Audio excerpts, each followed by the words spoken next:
За јакнување на регионалната соработка во цивилното воздухопловство, потпишана спогодба за потрага и спасување. Солидарност во тешки времиња, АСП пак испрати шлепер вода до погодените подрачја од катастрофалниот земјотрес во Турција и Сирија.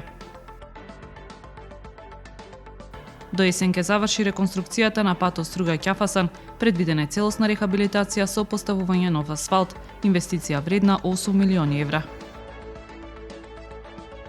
Пештани Екстрим Вертикал, нова доза спортски адреналин и Адут Плюс во туристичката понуда на Охрид.